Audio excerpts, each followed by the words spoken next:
celebrando os 25 anos de PP. Também os 100 anos da Belas Artes. O Publicast chega dando voz à criatividade que vem para fazer história. Olá, ouvintes do Publicast, eu sou a Vitória. E eu sou a Sofia. E hoje nós estamos aqui com uma convidada super especial, Seja professora bem-vinda. Maria Cecília Siffert. A professora é professora da pós-graduação, da graduação aqui da Belas Artes, é doutora em Linguística e é um prazer receber você aqui, professora. Obrigada, minhas lindas. É um prazer estar aqui com vocês, com a equipe. Obrigada pelo convite. Obrigada por ter aceitado o nosso convite. Hoje nosso tema é o poder do discurso na publicidade. Nossa primeira pergunta é como que a sua formação em linguística influenciou na sua abordagem na publicidade? Eu acho que tudo. Quando eu resolvi fazer o doutorado, eu não queria ir para a área de comunicação. Eu queria um outro tipo de olhar sobre a comunicação, principalmente sobre as palavras.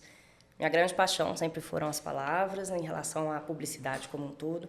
Como que a gente faz para poder produzir sentido por meio das palavras.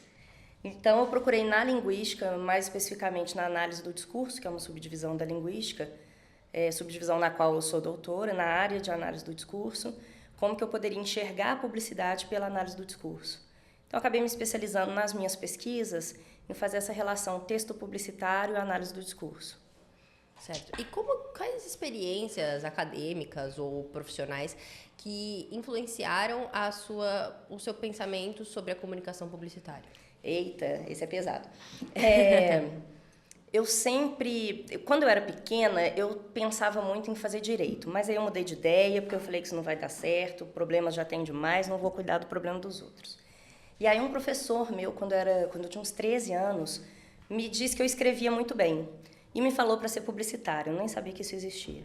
E aí eu resolvi estudar um pouco mais sobre publicidade, entender. E aí um dia eu tive uma epifania de pensar como as palavras produzem sentido. E aí nisso eu comecei a ver que eu achava que a minha carinha ia ser redação publicitária. Então eu acho que o caminho é meio esse, de ver a partir de cada sentido das palavras, que são absolutamente subjetivos. Né? A gente tem uma autora na análise do discurso, chama Eni Orlandi, que ela fala isso pra gente, não importa o que, mas o como as palavras produzem sentido. E isso me impactou muito.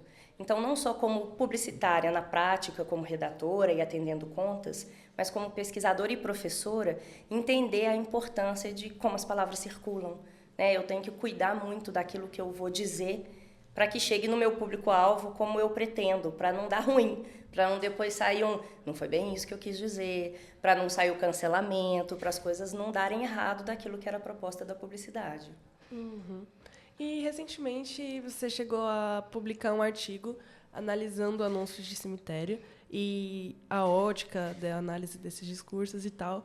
E a gente queria saber um pouquinho mais sobre como foi esse processo, o que você observou ali. Legal. Não só esse, mas tem um outro também bacana para a gente comentar, que eu analisei uma campanha do Hortifruti, também é uma marca de produtos, né, de hortifruti granjeiros de Colatina. Vou falar um pouco do SEMI, depois vou falar do Hortifruti. O SEMI, conhecido como Cemitério Jardim da Ressurreição, carinhosamente conhecido como #SEMI. Em 2017, o estagiário, vejam bem, foi o estagiário, que resolveu fazer uma publicação específica para comemorar o casamento, a autorização do casamento homoafetivo nos Estados Unidos. E aí ele trabalhava para o cemitério, para a página do cemitério, e fez essa publicação que não tinha nada a ver com a forma como eles se comunicavam, que se chamava, a publicação era Eu Quando For Cremada, e um pote de purpurina caindo. E deu certo, e as pessoas começaram a seguir essa página, essa galera viralizou, essa agência ficou muito conhecida, o cemitério ficou muito conhecido, e eu estava para fazer minha qualificação em semântica lá na Unicamp, do doutorado, e já pensando nisso, querer associar a publicidade, analisar a publicidade do ponto de vista da análise do discurso. Meu doutorado é em linguística, mas o meu foco do doutorado não é a publicidade. Eu analisei humor e marchinha de carnaval. Então, também tem um trânsito pela publicidade, porque a gente trabalha muito na publicidade com humor.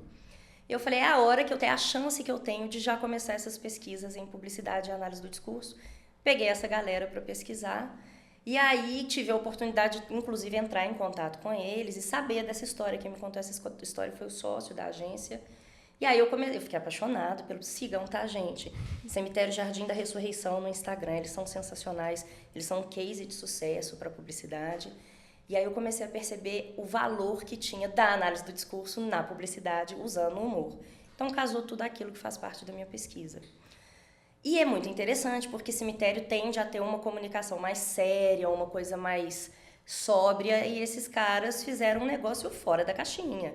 Agora eles usam muito o que a gente chama de anúncio de oportunidade. Surge algum tipo de notícia que bomba, um viral, eles pegam isso e jogam na publicidade usando humor. Então tem uma publicação mais recente que é do Calabreso. É um anúncio de oportunidade. O cara fala o Calabreso, eles aproveitam e jogam isso. Quando o Silvio Santos morreu, eles fizeram uma publicação que era a Porta da Esperança no fundo, escrito Silvio Santos vem aí. E é um cemitério, então a gente faz essa associação, aí a gente leva para vários conceitos da análise do discurso, como interdiscurso, memória discursiva, que aí a gente entra na área teórica. O Hortifruti faz a mesma coisa, só que usando filmes. Então, eles têm uma série que chama Hortiflix, se não me engano, que um dos anúncios é Kung Fu Manga. Ah, que legal. É maravilhoso, vocês têm que conhecer, gente, eles são incríveis. E aí eles vão fazendo Kill Bill, sabe? Então eles vão usando nomes de filmes e o Coentro levou, sabe? Que legal. Para poder anunciar, gente, Coentro. Podia fazer outra escolha discursiva, eu uso o humor para poder chamar a atenção. Tô eu aqui fazendo publicidade de graça para essa galera. Com certeza. E eu lembro que a gente já fez uns trabalhos Não é? relacionados a isso, é muito legal. Acho Anúncio de oportunidade, humor, tem tudo a ver com a publicidade. Muito... E pegando um gancho disso que você falou, como que os conceitos, né, de linguística dentro dessa análise do discurso podem ser usados dentro da publicidade digital? Digital, especificamente? Nossa, eu acho que de tantas maneiras, são muitos conceitos, né? Mas a gente acaba usando majoritariamente um que a gente chama de memória discursiva, que vai dependendo do autor, a gente vai chamar de um dado nome. Esse é do Manguenot, é um analista do discurso francês, um dos principais autores que a gente tem na área, que a memória discursiva é aquilo que transita pela sociedade como discurso, que a gente já tem que mais ou menos conhecer para as coisas produzirem sentido. E a publicidade digital trabalha bastante com esse tipo de texto, né? E a velocidade também importa. Então, aconteceu, eu estou ali, eu acabo aparecendo. Então, acho que tem muito disso, desses discursos que são ditos anteriormente. Vai ter uma galera que fala sobre isso. A gente tem o Mikhail Bakhtin, que é um filósofo da linguagem, Annie Orlandi, Patrick Charodot. Então, tem muitos pesquisadores que evocam isso de que os discursos existem socialmente, inclusive a publicidade, e quando a gente junta esses dois, a gente pode trazer para as mídias sociais que são velozes. Então, eu preciso entender aquilo que está acontecendo no mundo, inclusive fatos noticiosos, para que eu possa produzir uma boa publicidade. Porque a gente tem que lembrar sempre, como redatora, na área de criação, que a publicidade ela não pode ser óbvia. A gente tem que deixar um pouco do sentido, um pouco não, né? O sentido tem que ser desperto pelo público-alvo. Porque, vejam bem, isso é muito bacana. Na teoria do humor, a gente tem, o Freud fala a respeito disso, que é a gente precisa ter aquela risadinha de canto de boca. Então, eu não posso ser óbvio numa comunicação, porque eu tiro o direito, ou tiro o prazer do espectador, do público-alvo, de entender aquilo que eu queria. Se eu vou lá e faço um texto que eu já dou todo o sentido, que graça tem? Né? E não é só graça no sentido do humor, mas que graça tem de eu entender essa publicidade e dizer, isso foi para mim, como público-alvo. Uhum. Então, essa é a relação entre a análise do discurso, entre a publicidade, esses discursos que circulam socialmente, e, majoritariamente, a gente vê no discurso do digital. A importância do repertório, né? Uma coisa que a gente sempre fala aqui.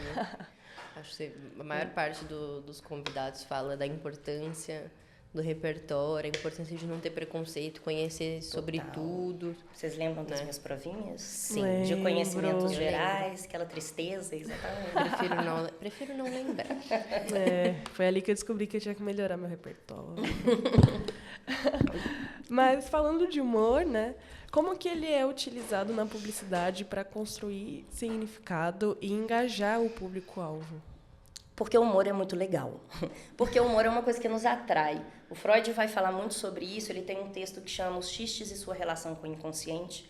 É do finalzinho de 1880, alguma coisa, ou 1905, porque ele produz dois textos muito parecidos numa época muito próxima. Ele vai dizer pra gente que o humor ele tem técnicas. Mas um princípio básico, E que vem, a publicidade usa muito isso, é que é o seguinte, chama-se quebra de expectativa, eles chamam de script, quebra do script. Você vem acreditando que o discurso é de um jeito, você muda o script e o sentido vai para outro lugar, por isso que a gente acha graça das coisas. Então, por exemplo, quando eu digo Kung Fu Manga, vocês riem porque vocês estão esperando que eu diga Kung Fu Panda. E aí eu mudo para manga, evocando pela memória discursiva e pela similaridade fônica, manga, panda, eu faço esse joguinho de palavras para que eu possa produzir sentido.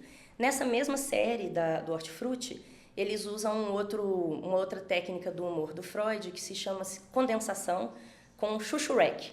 Para anunciar chuchu, eles evocam o filme Shrek. Eu preciso saber quem é Shrek, preciso saber dessa similaridade fônica entre chuchu e Shrek, e aí eu produzo sentido. Então, o humor tem essa carinha, por quê? Ele tem como característica primeira essa mudança de expectativa. Eu acho que eu vou dizer uma coisa, pá, eu digo outra. Isso na piada, no xiste, na tirinha, né, na charge, no cartoon e no texto publicitário. Então, a publicidade é muito agraciada quando ela faz uso dessas subjetividades associadas a essas quebras de expectativa, e aí a gente presta atenção naquilo lá. Então, o humor é uma boa forma da gente produzir sentido na publicidade, desde que faça sentido para o público-alvo. É engraçado, né? Porque, por exemplo, se a pessoa não conheceu o Kung Fu Panda, não vai ter graça. Nenhum sentido. Kill Bill, se você não sabe o que é Kill Bill, você só vê um Kill Bill. Exato. Exato. Mas aí entra também isso que você falou, do público-alvo. Às vezes a pessoa não conhece. Por exemplo, se eu falar isso pra minha avó, talvez ela não saiba o que é Kung Fu Então, mas a Panda. gente não está falando de hortifruti?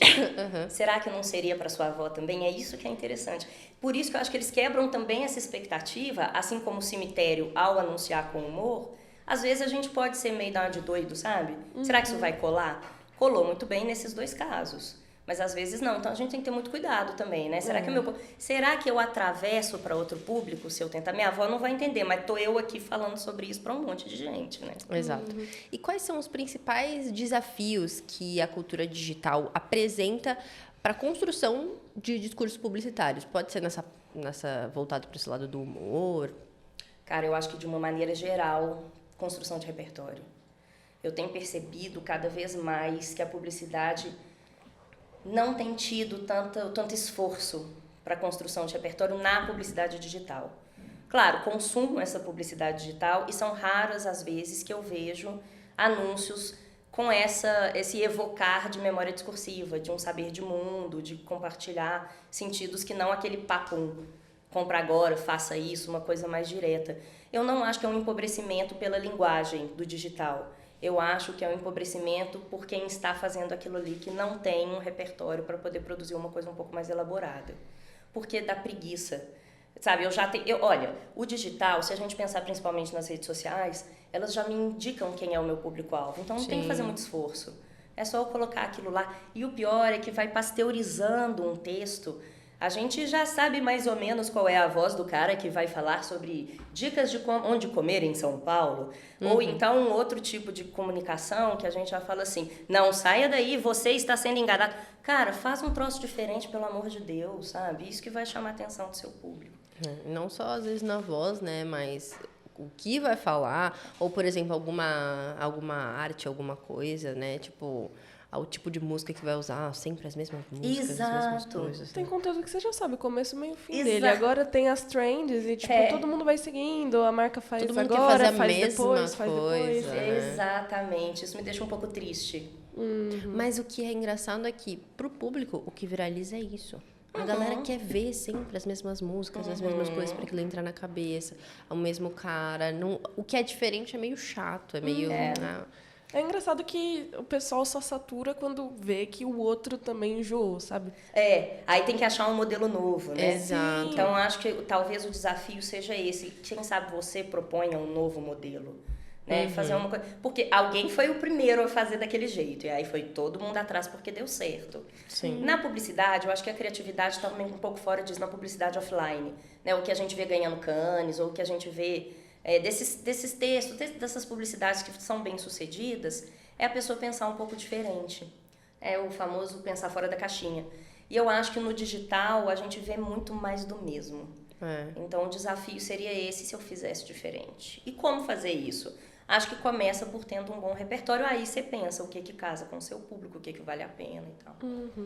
E como que as redes sociais influenciam na forma que as mensagens publicitárias são recebidas e interpretadas por esse público?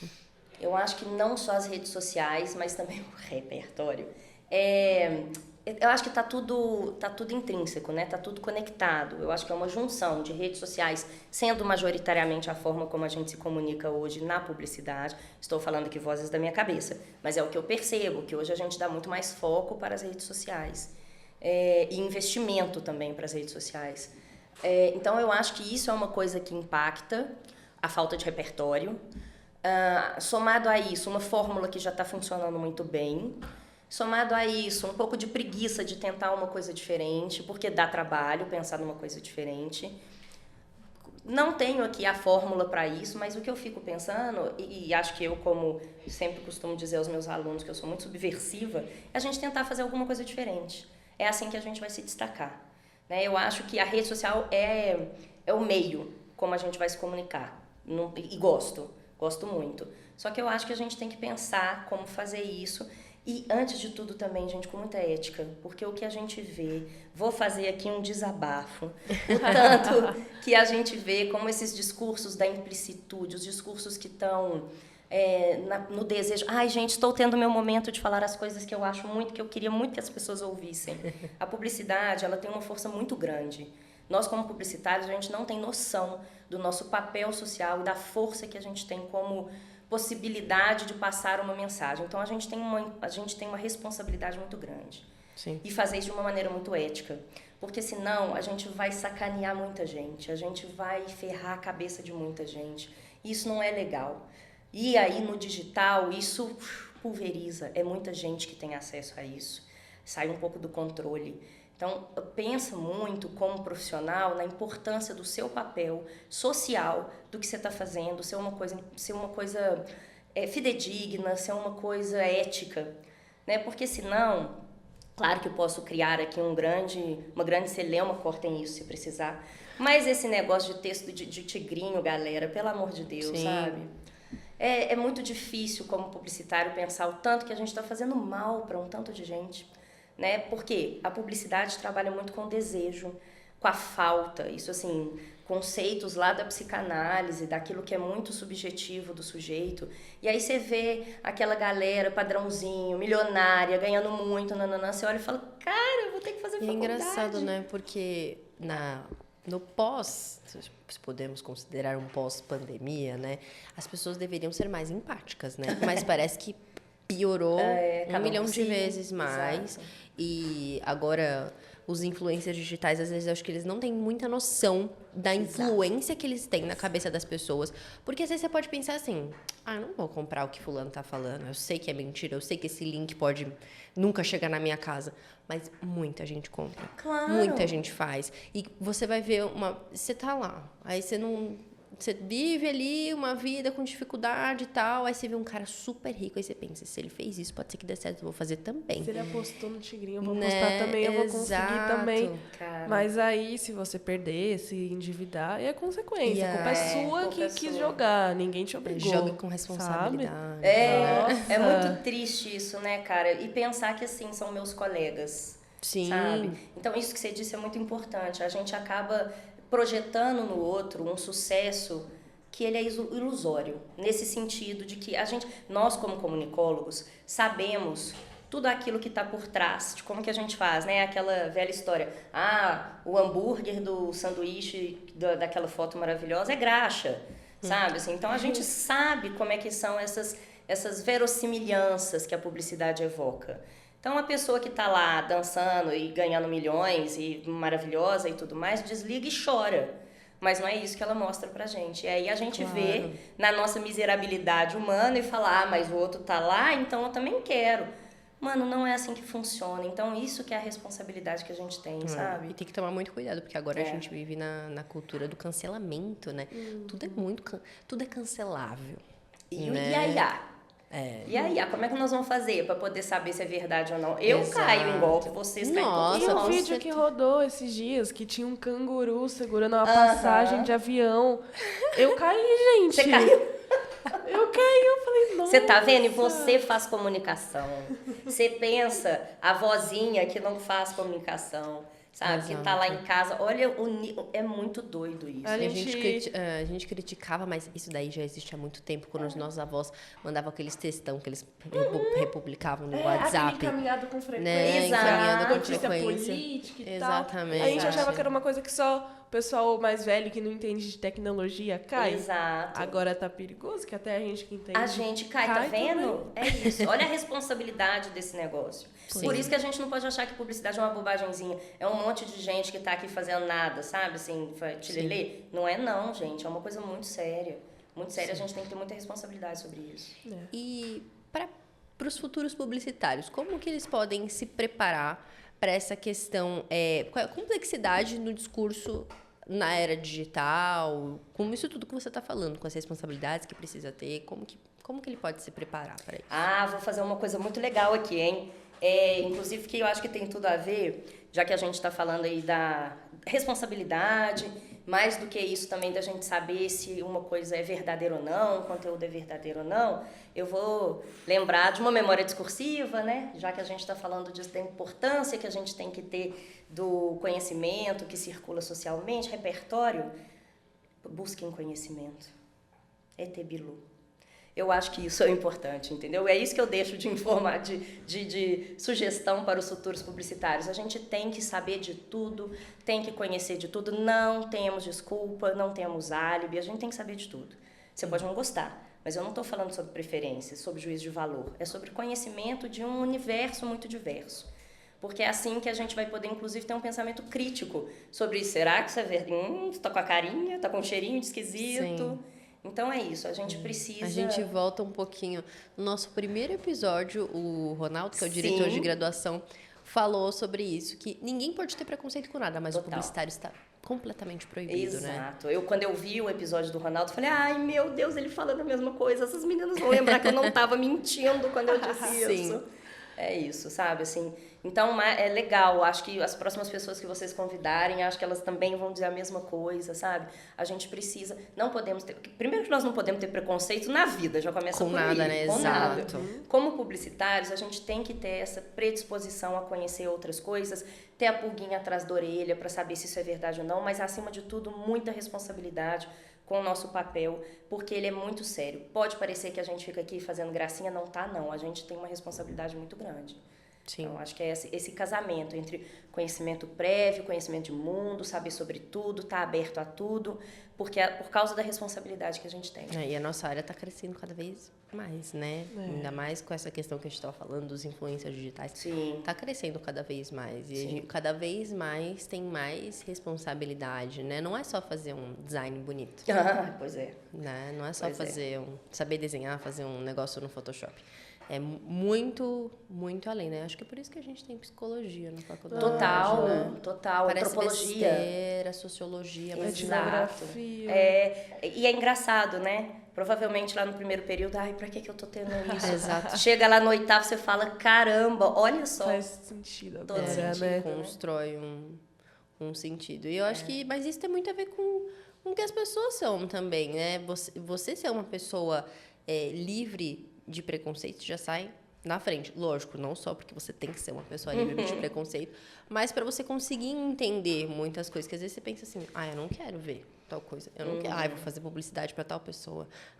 Não, né? Mas tudo tem que ser também alinhado aos valores e aos princípios de tudo, né? Isso que a gente estava falando do tigrinho. Não dá para você... só porque eu vou ganhar dinheiro eu vou divulgar isso? Não divulguem tigrinho. Não faça isso. Você conivente com isso? Não dá para ser conivente, Chega né? no nosso contato e fala, não, a gente vai patrocinar o podcast. Isso não tem nada a ver com os valores que a gente tem aqui. Exato. Não chegou esse processo. Não. Ai, graças a Deus. Não, é só um exemplo. Mas é tipo isso. E eu vejo, inclusive, influenciadores que têm esse pensamento crítico, né? De falar, cara, é um dinheiro que vai entrar, isso faz muita diferença pra mim, mas olha o que eu vou fazer com essa galera, sabe? Eu vou Sim. ganhar, mas quem vai perder? Exato. Porque é ganhar dinheiro em cima dos outros, Do sofrimento né? dos outros, do não é sofrimento dos legal outros. isso. O tigrinho, eu acho que ele é só o macro, né? Mas se a gente Sim. pensar que a gente não pode fazer isso para enganar ninguém, a Uhum. publicidade, ela tem que ter muito valor, tem que ter muito valor ético, né? Ainda Por mais tudo que disso. hoje em dia já é o vício, né, nesses tipos de jogos, né, já é uma doença reconhecida pela OMS, Que né? loucura, né? Então é muito mais sério do que a gente imagina, é muito mais importante do que a gente imagina e a responsabilidade que a nossa profissão tem. Tanto em não ser conivente com isso e tanto em combater para que isso Exato. seja cada vez menor, porque parece que está cada vez vez mais maior. crescendo, É loucura né? como isso tá normalizado. Tem música falando sobre. Sim. E a galera consome, né? E essas músicas estão em trend. Eu tive uma aluna há um tempo atrás, de outra instituição, que no dia que eu fui falar sobre... Eu dava outra disciplina num curso, acho que era comércio exterior. E aí a aluna ficou com muita raiva de mim, porque a tia dela tinha ganhado R$5.000 no Tigrinho. Ela falou comigo que eu estava mentindo, que não era assim que funcionava, levantou, saiu da sala e nunca mais voltou. Você entende a dificuldade que é, sabe? Assim, eu tô tentando argumentar, explicar, não adianta. É difícil. Nossa. É. A pessoa tá ali tão... Claro, Colada. mas eu ganhei, não é possível que isso é mentira. Joga mais 2 vezes pra gente ver se você vai ganhar. Vamos ver o que vai Aposta acontecer. tudo que você ganhou. É, Pra ver o que exato. acontece. Mas hoje, gente, a gente fala, vou apostar R$100. Gente, tem gente que aposta casa, carro. Né? Né? É algo muito grande, muito maior do que a gente às vezes consegue Claro, coisas muito piores. imaginar. Né? E eu acho que também a profissão, né, dos influencers digitais falta um conhecimento, talvez. Lógico, tem o lado das pessoas que são antiéticas, que pensam só no dinheiro, eu vou ganhar dinheiro e é isso. Mas tem o lado, talvez, de pessoas que nem tenham a noção do quanto isso é significativo e como aquilo que a gente estava falando, da importância da influência que as pessoas têm hoje em dia, né? E quanto um discurso pode ser importante, tanto para o bem quanto para o mal. Pois é, e aí pensem, vocês como consumidoras e também profissionais, quem vocês seguem? Vocês também são coniventes ou não. Exato. Quem você segue? Pense sobre isso. Abre seu Instagram e vai fazendo aquela limpa. Você tá Sabe? apoiando esse tipo de coisa, tá curtindo. Exatamente. As pessoas que você segue apoiam esse tipo de coisa? Sim. Entende? É assim mesmo. E tem muito influenciador que eu acho que acha que é marqueteiro, que é publicitário, assim, sabe? E não tem informação. Todo mundo acha que pode ser publicitário, mas não é total. bem assim. Não é assim que funciona. Total, Calma aí, total. gente. Eu sei fazer um design no Canva, então eu sei ser publicitário. Total. E os textos que, olha, eu vou te falar, bom demais. Com certeza. Isso tá Exatamente. cada vez mais comum, gente. É loucura. Galera achar que a IA vai substituir nesse sentido, né? De produzir com refinamento, com o refinamento que a publicidade nos exige para poder atingir o público-alvo necessário do jeito assim, ó, certeiro. Né? A IA não faz isso A aí. IA Não é vai. alimentada pelo conhecimento humano, né? Não tem. Exato. Ela não cria sozinha, ela vai pegar a ideia de um, de outro. Que é um discurso muito genérico. Né? Assim, Exato. Tudo que a gente faz, se você fizer um desenho, eu e você podemos desenhar uma banana. A banana vai sair diferente, porque você tem o seu traço, eu tenho o meu. Se a IA fizer a banana pra gente, vai sair exatamente igual, porque exato. ela é padronizada, né? Olha que legal isso que você falou. Você falou da banana. Eu lembrei da exposição do Andy Warhol, que tá tendo aqui. Foram? Não. Ai, vale muito a pena. Vale a pena aí, viu, pessoal? E tem a banana que ele fez, né? Você falou da banana, eu falei, pois é, quantos publicitários vão ter essa referência da banana do Andy Warhol para poder, na hora de construir a sua banana... Então, tudo isso tem a subjetividade humana ali, intrínseca, né? Então... A gente não pode desconsiderar isso quando a gente pensa, mais uma vez, na importância da publicidade, na importância do profissional publicitário capacitado, com conhecimento para fazer aquilo. Com certeza. Bom, professora, foi um prazer receber você obrigada aqui. pelo convite, Passa muito meninas. rápido, a gente Né? adora. Que Poderia louco. passar aqui várias horas conversando. A gente pode descer ali, ó, do outro lado da rua. Não, os coordenadores estão ali, gente. Posso falar essas coisas com as alunas, não. Mas foi um prazer receber você Obrigada, aqui. O Publicast gente, sempre também. estará de portas abertas para te receber. Obrigada. E agregou muito pra gente, assim como para os nossos ouvintes. Muito obrigada, gente. Foi um prazer. Estou sempre à disposição. Contem comigo. Obrigada a você. E esse foi mais um Publicast. Olá, ouvintes do Publicast, eu sou a Vitória e como você pode perceber, esse episódio está um pouquinho diferente. Daqui pra frente, o Publicast está com uma nova cara. A bancada agora é minha, ou melhor, a bancada é nossa e vai continuar com convidados super especiais e não é diferente dessa vez. A gente está aqui com o Álvaro. Tudo bem, Álvaro? Tudo bom, obrigado pelo convite. Muito obrigada por ter aceitado o nosso convite. O Álvaro é jornalista, professor aqui na Belas Artes. Ele tem ele é colunista, né, da Veja sobre inteligência artificial, que vai ser o nosso papo de hoje. E ele tem um podcast que é o nome de Aprenda em 5 Minutos, né? Isso aí.